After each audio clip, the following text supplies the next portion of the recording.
माझं स्वतःचं शिक्षण जिल्हा परिषदेच्या शाळेमध्ये झालं. आमची शाळा मी सांगितलं 8वीला ABCD शिकलो.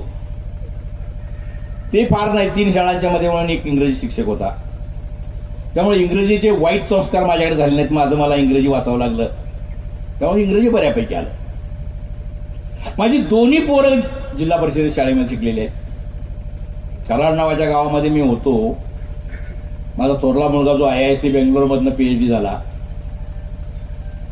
तो पोरगा ज्यावेळेला मी शाळेत घालायला गेलो, मराठी शाळेत तिथल्या नगरपालिकेच्या 9 नंबर शाळेत, ते सगळे शिक्षक माझ्या अंगावर आणले, सर तुम्हाला काय झालं हो, तुम्हाला एवढा पगार आहे, तुम्ही कशाला यात घाला, कॉन्व्हेंटमध्ये का घालत नाही? आमची इथं पोरं घातलेली नाहीत. एकाही शिक्षकाचं पोरगं त्या शाळेत नव्हतं. तुम्ही वाटोळं करायला लागलाय म्हणजे झोपडपट्टीतली पोरं आहेत, फक्त शिव्या द्यायला शिकेल तुमचं पोरगं.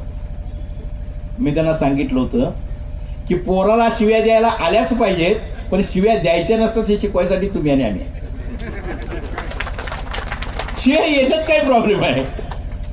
पण मला कधी, माझा दुसरा मुलगा आर्किटेक्ट झाला, मला नाही कधी प्रॉब्लेम मिळाला. तोही मराठी माध्यमातून शिकला, तो आता आर्किटेक्चरमध्ये PhD करतोय, त्याला नाही इंग्रजीचा प्रॉब्लेम आला.